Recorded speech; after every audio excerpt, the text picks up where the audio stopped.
श्री हरिहरपुत्र अय्यप्प सहस्रनाम स्तोत्रम्। अस्य श्री हरिहरपुत्र सहस्रनाम स्तोत्रमाला मन्त्रस्य अर्धनारीश्वर ऋषिः अनुष्ठुप् छन्दः। श्री हरिहरपुत्रो देवता ह्रां बीजं ह्रीं शक्तिः ह्रूं कीलकम्। श्री हरिहरपुत्र प्रसाद सिद्ध्यर्थे जपे विनियोगः। न्यासः ह्रां अंगुष्ठाभ्यां नमः। ह्रीं तर्जनीभ्यां नमः। ह्रूं मध्यमाभ्यां नमः। ह्रैं अनामिकाभ्यां नमः। ह्रौं कनिष्ठिकाभ्यां नमः। ह्रः करतलकरपृष्ठाभ्यां नमः। एवं हृदयादिन्यासः।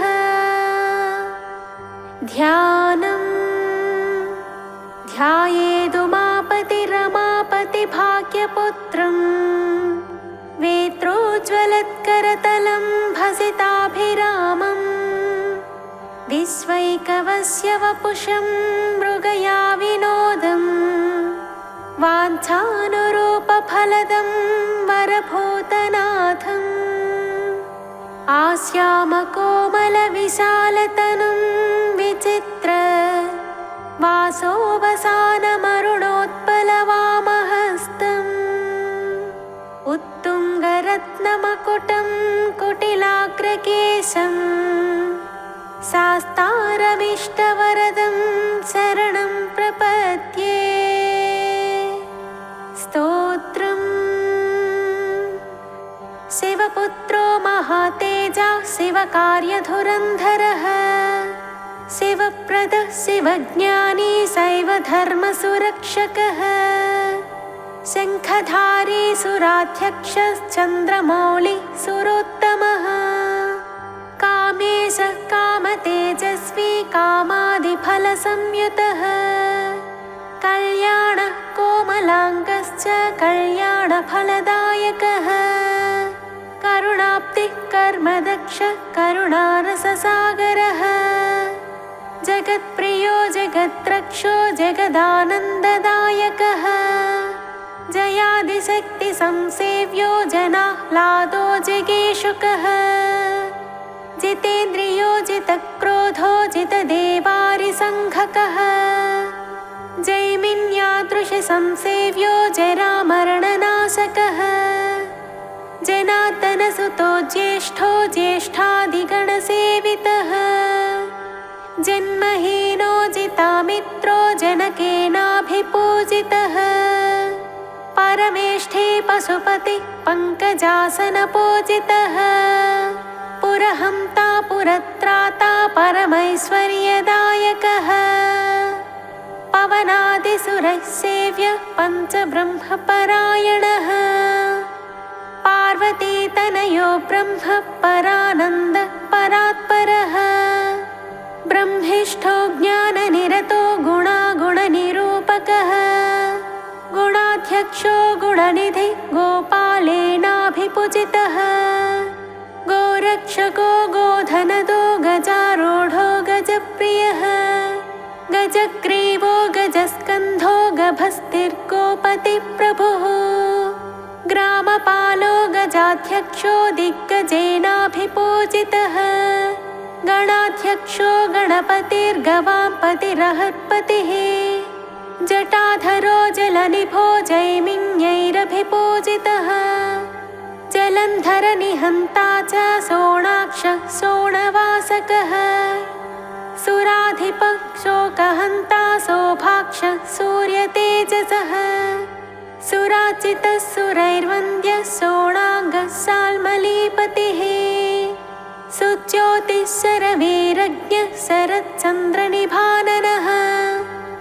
सनकादिमुनिध्येयः सर्वज्ञानप्रदो विभुः हलायुधो हंसनिभो हा हा हो हो मुखस्तुतः हरिर्हरप्रियो हंसो हरियक्षासनतत्परः पावनः पावकनिभो भक्तपापविनाशनः भसिताङ्गो भयत्राता भानुमान् भयनाशनः त्रिपुण्ड्रकस्त्रिनयनस्त्रिपुण्ड्राङ्कितमस्तकः त्रिपुरज्ञो देववरो देवारिकुलनाशकः देवसेनाधिपस्तेजस्तेजो रासिद्धसाननः दारुणो दोषहन्ता च दोर्दण्डो दण्डनायकः धनुष्पाणिद्धराध्यक्षो धनिको धर्मवत्सलः धर्मज्ञो धर्मनिरतो धनुः शास्त्रपरायणः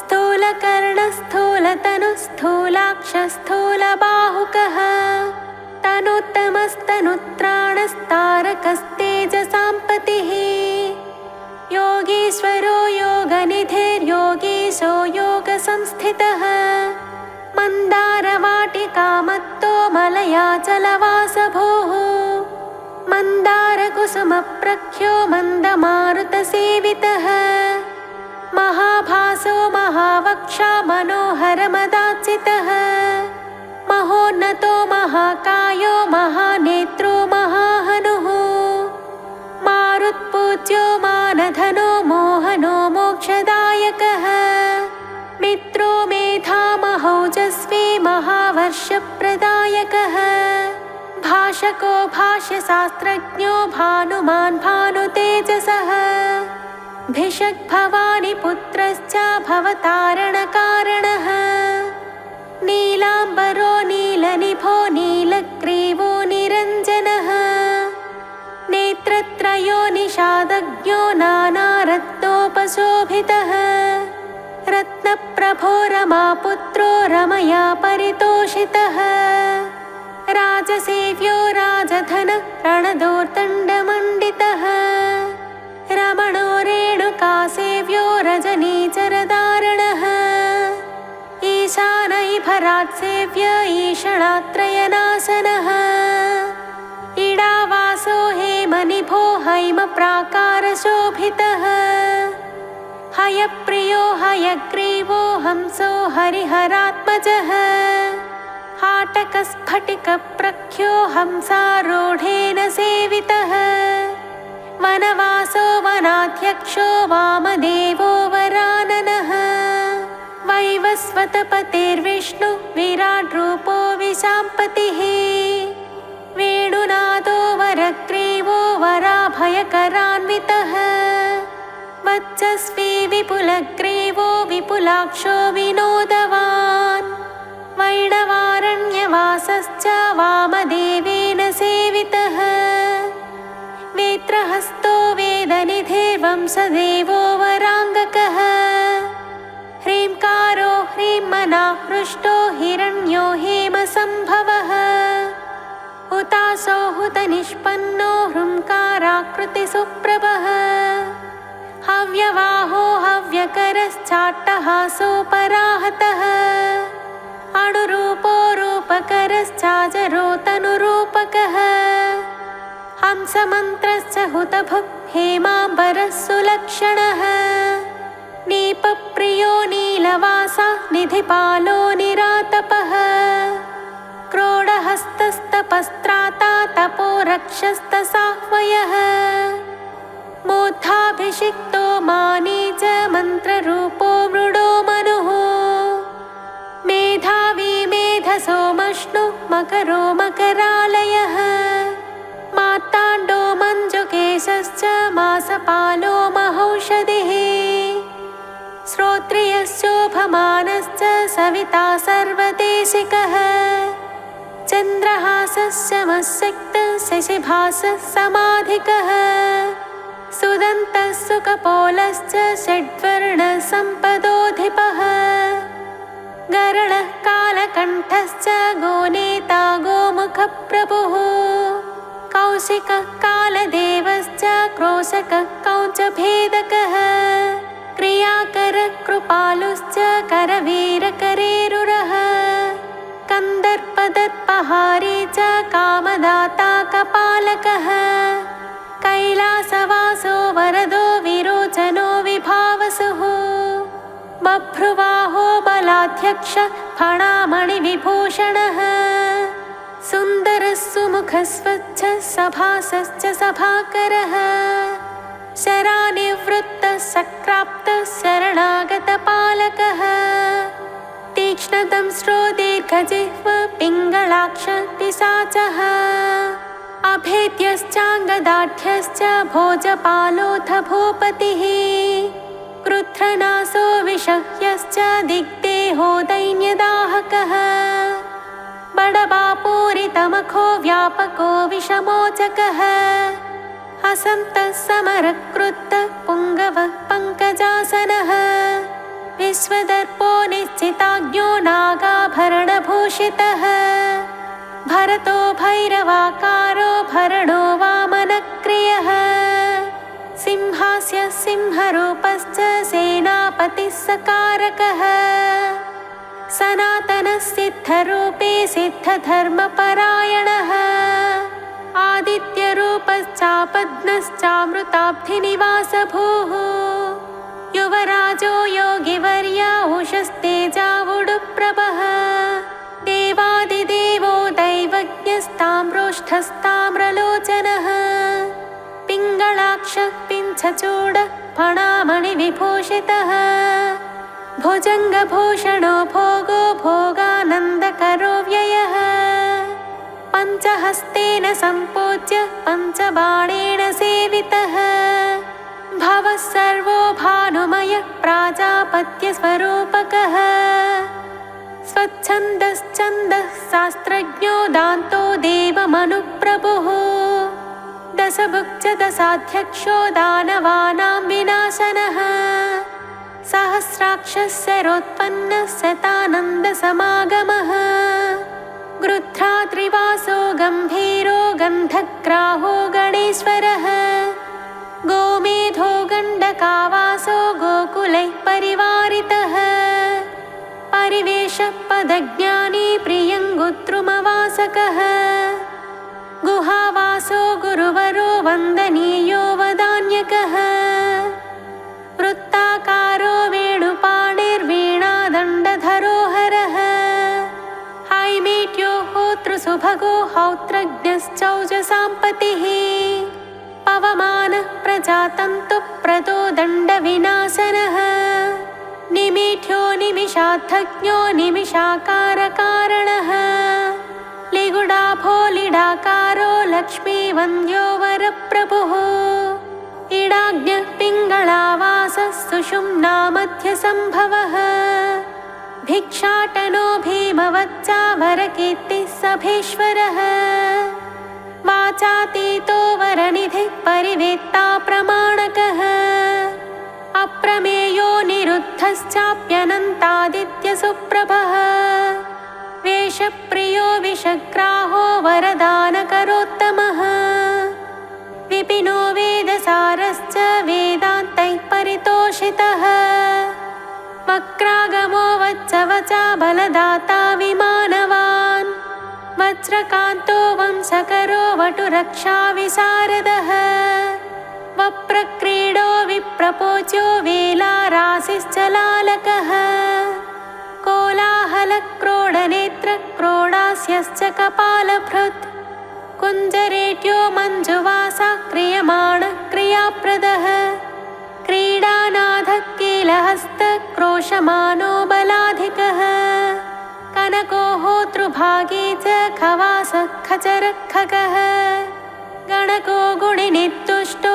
गुणत्यागी कुशाधिपः पाटलः पत्रधारी च पलासः पुत्रवर्धनः पितृसच्चरितः श्रेष्ठः पापभस्मा पुनः शुचिः फालनेत्रः फुल्लकेशः फुल्लकल्हारभूषितः अणिसेव्यः पट्टभद्रः पटुर्वाग्मीवयोधिकः चोरनाट्यश्चोरवेशश्चोरज्ञश्चौर्यवर्धनः चञ्चला राक्षश्चामरको मरीचिर्मदगामिकः मृडाभो मेषवाहश्च मैथिल्यो मोचको मनुः मनुरूपो मन्त्रदेवो मन्त्रराशिर्महाधृडः स्थूपिज्ञो धनदाता च देववन्द्यश्च तारणः यज्ञप्रियो यमाध्यक्ष इभः क्रीडैभेक्षणः दधिप्रियो दुराधर्षो दारुपालो दनुजः दामोदरो दामधरो दक्षिणामूर्तिरूपकः सचीपूज्यः शङ्खकर्णश्चन्द्रचूडो मनुप्रियः गुडरूपो गुडाकेशः कुलधर्मपरायणः कालकण्ठो गाढगात्रो गोत्ररूपः कुलेश्वरः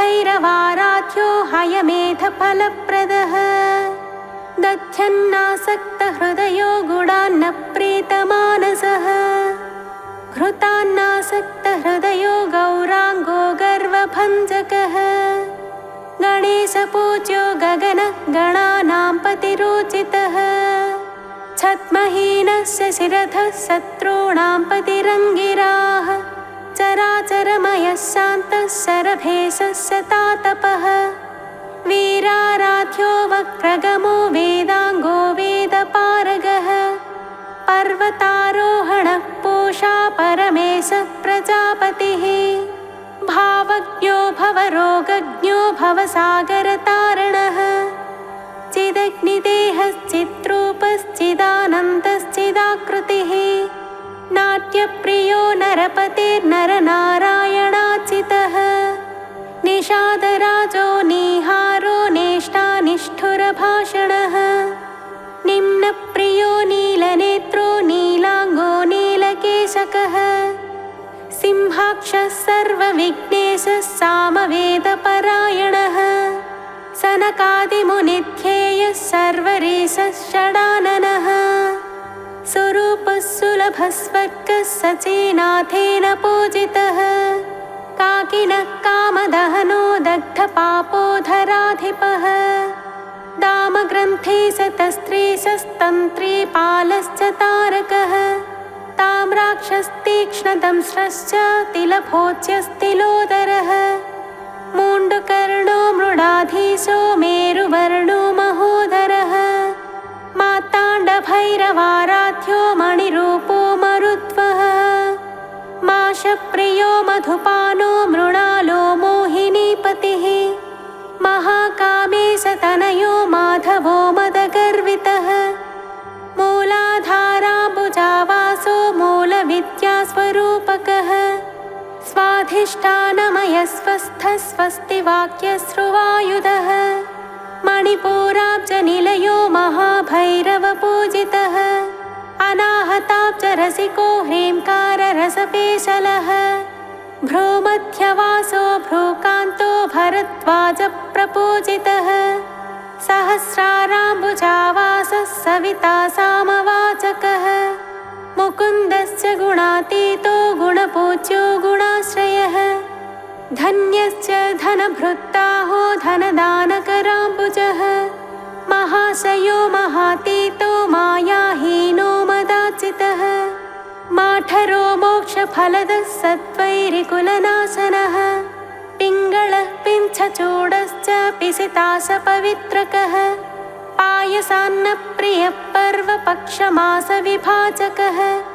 वज्रभूषो वज्रकायो विरिञ्चो वरवक्षणः विज्ञानकलिकावृन्दो विश्वरूपप्रदर्शकः दम्भज्ञो दमघोषज्ञो दासपालस्तपौजसः द्रोणकुम्भाभिषिक्तश्च द्रोहिणासस्तपातुरः महावीरेन्द्रवरदो महासंसारनाशनः लाकिनी हाकिनी लब्धो लवणाम्भोधितारणः काकिलः कालपाशज्ञः कर्मबन्धविमोचकः मोचको मोहनिर्भिन्नो भगराध्यो बृहत्तनुः अक्षयो क्रूरवरदो वक्रागमविनाशनः डाकिनः सूर्यतेजस्वी सर्पभूषश्च सद्गुरुः स्वतन्त्रः सर्वतन्त्रेषु दक्षिणादिगधीश्वरः सच्चिदानन्दकलिकः प्रेमरूपः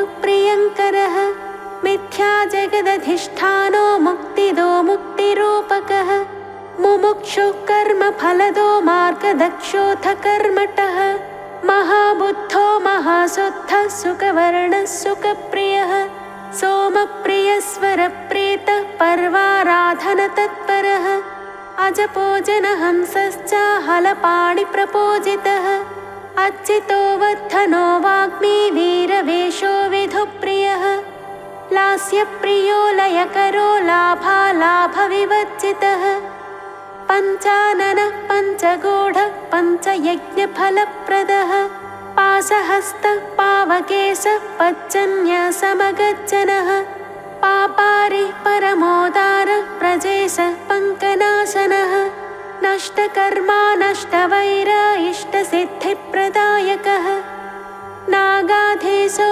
नष्टपापा इष्टनामविधायकः सामरस्यश्चाप्रमेयः शाषण्डी पर्वतप्रियः पञ्चकृत्यपरः पाता पञ्चपञ्चातिशायिकः पद्माक्षः पद्मवदनः पावकाभः प्रियङ्करः कात्तस्वराङ्गो गौराङ्गो गौरीपुत्रो धनेश्वरः गणेशाश्लिष्टदेहश्च सीतांशुः शुभदीधितिः दक्षध्वंसो दक्षकरो वरः कात्यायनीसुतः सुमुखो मार्गणो गर्भो गर्वभङ्गः कुशासनः कुलपालपतिश्रेष्ठो पवमानः प्रजाधिपः दशप्रियो निर्विकारो दीर्घकायो दिवाकरः भेरीनादप्रियो वृन्दो बृहत्सेनः सुपालकः सुब्रह्मा ब्रह्मरसिको रसज्ञो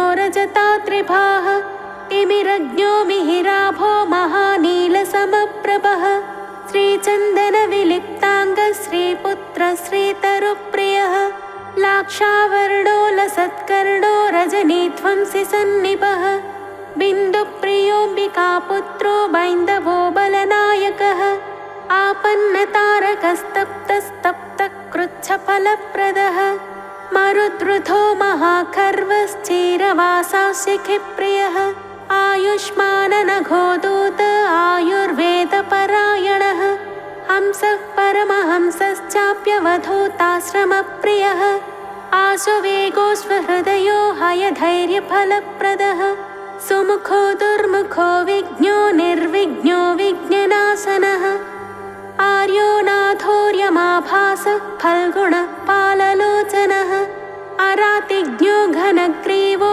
ग्रीष्मसूर्यसमप्रभः किरीटी कल्पशास्त्रज्ञः कल्पानलविधायकः ज्ञानविज्ञानफलदो विरिञ्चारिविनाशनः वीरमार्ताण्डवरदो वीरबाहुश्च पूर्वजः वीरसिंहासनो विज्ञो वीरकार्योस्तदानवः नरवीरसुहृद्भ्राता नागरत्नविभूषितः वाचस्पतिः पुरारातिः संवत्तः समरेश्वरः उर्वाग्नेह्युमापुत्र उडुलोकसुरक्षकः शृङ्गाररससम्पूर्णः सिन्दूरतिलकाङ्कितः कुङ्कुमाङ्कितसर्वाङ्गः कालकेयविनाशनः मत्तनागप्रियो नेता नागगन्धर्वपूजितः सुस्वप्नबोधको बोधो गौरी दुःस्वप्ननाशनः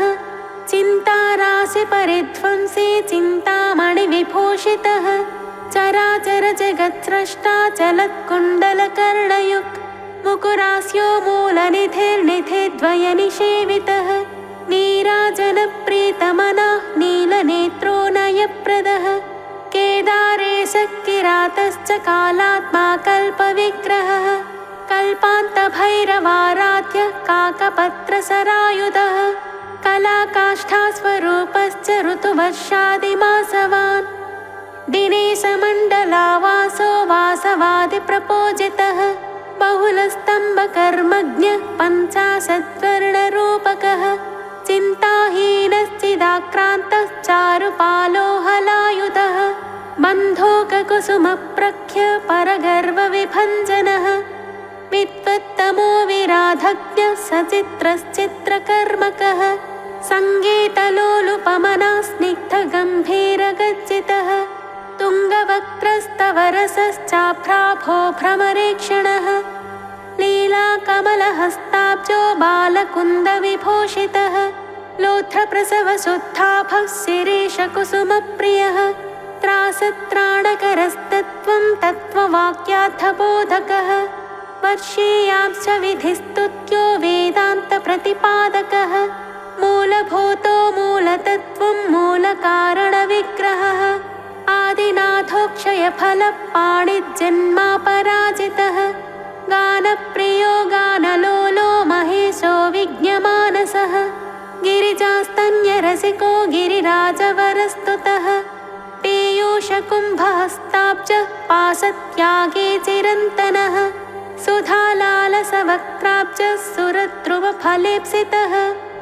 रत्नहाटकभूषाङ्गो रावणादिप्रपूजितः कनत्काले सुप्रीतः क्रौञ्चगर्वविनाशनः अशेषजनसम्मोह आयुर्विद्याफलप्रदः अवबद्धतु कूलाङ्गो हारालङ्कृतकन्धरः केतके कुसुमप्रीतः कलभैः परिवारितः केकाप्रियः कार्तिकेयः सारङ्गनिनदप्रियः चातकालापसन्तुष्टश्च मरीमृगसेवितः आम्रकूटात्रिसञ्चारी चाम्नायफलदायकः धृताक्षसूत्रपाणिश्चाप्यक्षिरोगविनाशनः मुकुन्दपूज्यो मोहाङ्गो मुनिमानसतोषितः तैलाभिषिक्तसुशिरास्तज्जनीमुद्रिकायुतः तटातकामनः प्रीतस्तमो गुणविनाशनः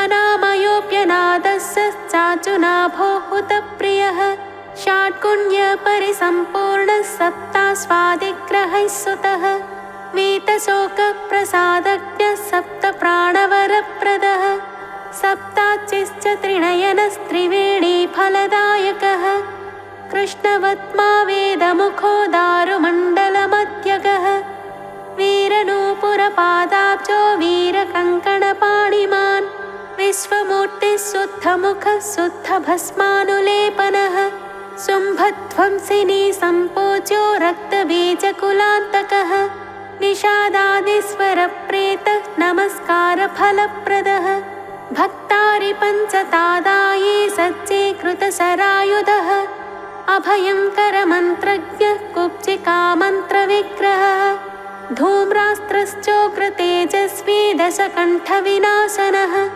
आशुगायुधहस्ताब्जो गदायुधकराम्बुजः पाशायुधसुपाणिश्च कपालायुधसद्भुजः सहस्रशीर्षवदनः सहस्रद्वयलोचनः नानाहेतिधनुष्पाणिः नानास्रग्भूषणप्रियः आस्यामकोमलतनूरारक्तापाङ्गलोचनः द्वादशाहक्रतुप्रीतः पौण्डरीकफलप्रदः आप्तोर्यामक्रतुमयश्चयनादिफलप्रदः पशुबन्धस्य फलदो वाजपेयात्मदैवतः आब्रह्मकीटजननावनात्मा चम्पकप्रियः पशुपाशविभागज्ञः परिज्ञानप्रदायकः कल्पेश्वरः कल्पवर्यो जातवेदा प्रभाकरः कुम्भेश्वरः कुम्भपाणि कुङ्कुमाक्तललाटकः शिलेध्रपत्रसङ्काशः सिंहवक्त्रप्रमद्दनः कोकिलक्वणनाकर्णे कालनाशनतत्परः नैयायिकमतज्ञश्च बौद्धसङ्घविनाशनः धृतहेमाब्जपाणिश्च होमसन्तुष्टमानसः पितृयज्ञस्य फलदः पितृवच्चनरक्षकः पदातिकर्मनिरतः पृषदाज्यप्रदायकः महासुरवधोद्युक्तस्वास्त्रप्रत्यस्त्रवर्षकः महावर्षतिरोधानः नागाधृतकराम्बुजः नमः स्वाहावषट्वौषट्पल्लवप्रतिपादकः महिरः शत्रुसग्रीवो महिरः शत्रुसस्थवः तन्त्रीवादनहस्ताग्रः सङ्गीतप्रीतमानसः चिदंशमुकुरावासो मणिकूटात्रिसञ्चरः लीला संचारतनुको लिङ्गशास्त्रप्रवर्तकः राकेन्दुद्युतिसम्पन्नो यागकर्मफलप्रदः मैनाकगिरिसञ्चारे मधुवंशविनाशनः तालखण्डपुरावासः तमालनिभतैजसः इति श्रीहरिहरपुत्रसहस्रनामस्तोत्रम्।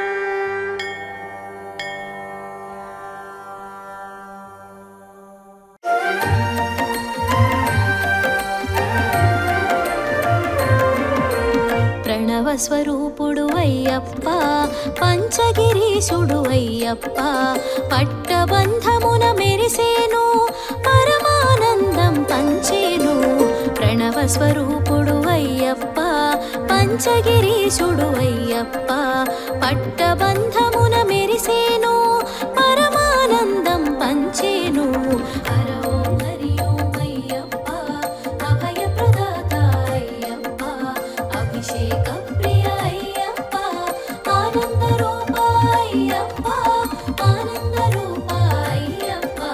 ప్రణవస్వరూపుడు అయ్యప్ప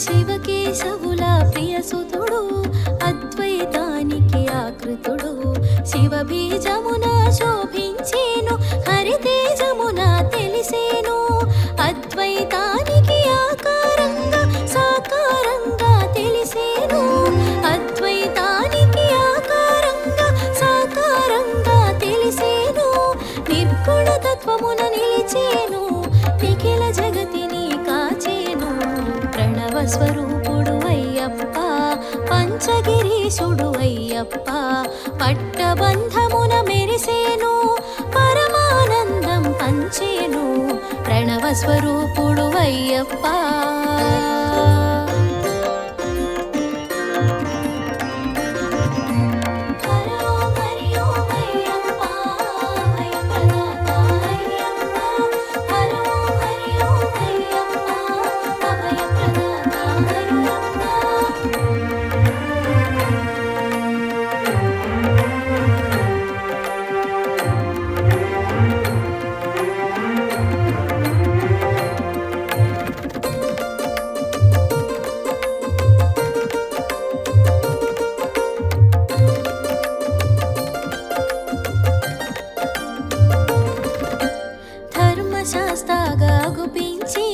దైవ కార్యానికి కదిలేను మహిషి మదమణ చమనుజా లోకానికి చేరేను పందళ రాజుకు పుత్రుడుగా పాండ్య వంశమును పాలించా పందళ రాజుకు పుత్రుడుగా పాండ్య వంశమును పాలించా కారడవుల కన్నుల తెలిసే మణిహారమున మెరిసేను ప్రణవస్వరూపుడు అయ్యప్ప పంచగిరీశుడు అయ్యప్ప పట్టబంధమున మెరిసేను పరమానందం పంచేను ప్రణవస్వరూపుడు అయ్యప్ప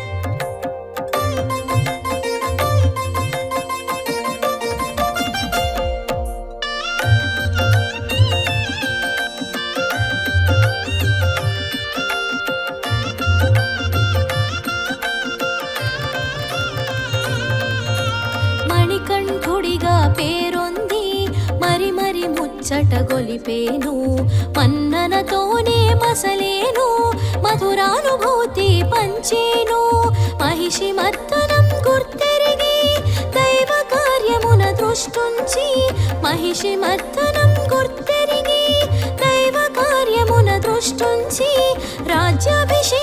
త్యజించే ప్రణవు బాటలో పయనించే ప్రణవ స్వరూపుడు అయ్యప్ప పంచగిరీశుడు అయ్యప్ప పట్టబంధమున మెరిసేను పరమానందం పంచేను ప్రణవ స్వరూపుడు అయ్యప్ప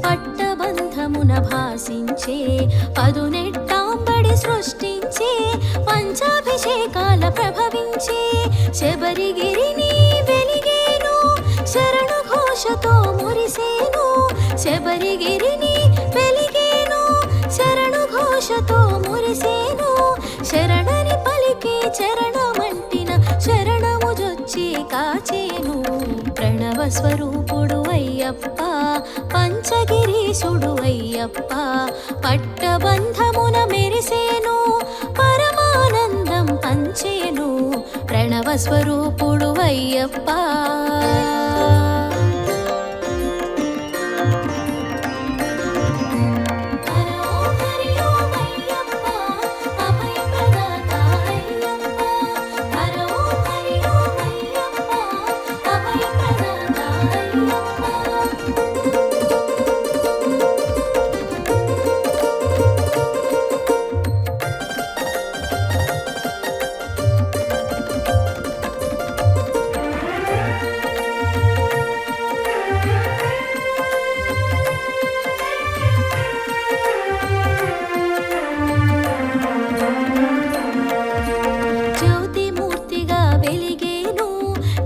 ప్రకాశము పంచేను జ్ఞాన జ్యోతిగా వెలిగేను జగతిని జాగృతి చేసేను మండల పూజను తెలిసేను మకర జ్యోతిగా వెలిగేను మండల పూజను తెలిసేను మకర జ్యోతిగా వెలిగేను సంధ్య వేళలో సందడిగా దర్శన భాగ్యము నొసగేను ప్రణవ స్వరూపుడు అయ్యప్ప పంచగిరీశుడు అయ్యప్ప పట్టబంధమున మెరిసేను పరమానందం పంచేను ప్రణవ స్వరూపుడు అయ్యప్ప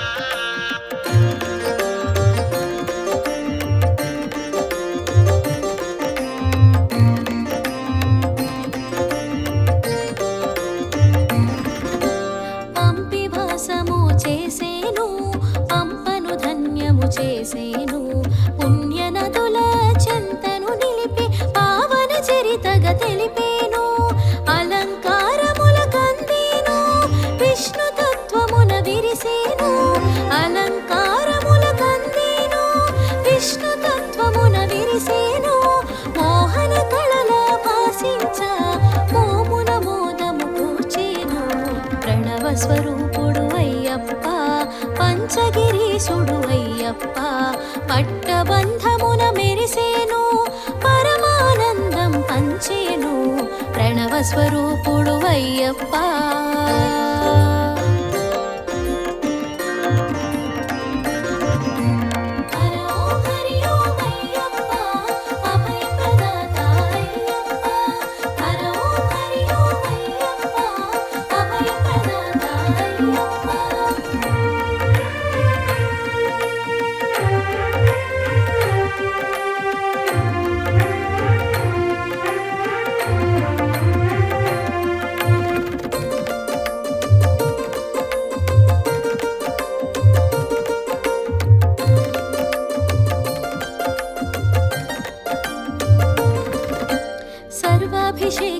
శోభితుడు సుందర రూప ప్రకాశితుడు శుభములు కూర్చే శివసుతుడు అభయమును సగే హరిహరుడు భక్త రక్షణే ధ్యేయంగా మండల దీక్షను ఎరిగించి భక్త రక్షణే ధ్యేయంగా మండల దీక్షను ఎరిగించి నియమ నిష్టలను బోధించే నిజమగు మార్గము నెరిగించే ప్రణవ స్వరూపుడు అయ్యప్ప పంచగిరీశుడు అయ్యప్ప పట్టబంధమున మెరిసేను పరమానందం పంచేను ప్రణవ స్వరూపుడు అయ్యప్ప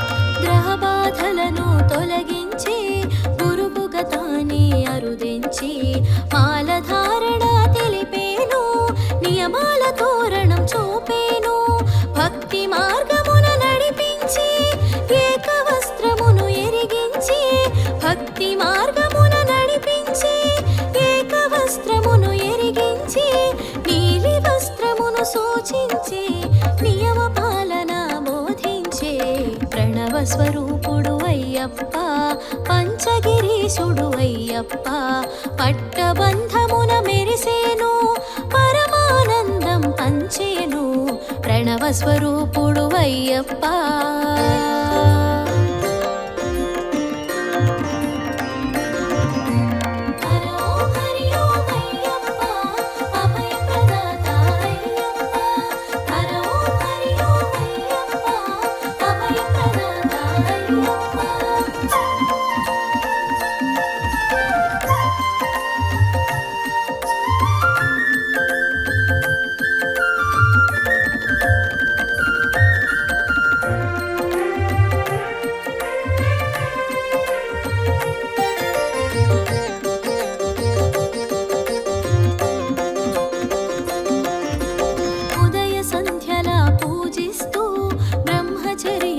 పాటిస్తూ ఏకభుక్తమును తెలిపేను భూతల శయనం పలికేను మండల పూజను తెలిసేను మకర జ్యోతిగా వెలిగేను మండల పూజను తెలిసేను మకర జ్యోతిగా వెలిగేను సంధ్య వేళలో సందడిగా దర్శన భాగ్యమునొసగేను ప్రణవ స్వరూపుడు అయ్యప్ప పంచగిరీశుడు అయ్యప్ప పట్టబంధమున మెరిసేను పరమానందం పంచేను. เชนู ప్రణవ స్వరూపుడు అయ్యప్ప పంచగిరీశుడు అయ్యప్ప పట్టబంధమున మెరిసేను పరమానందం పంచేను ప్రణవ స్వరూపుడు అయ్యప్ప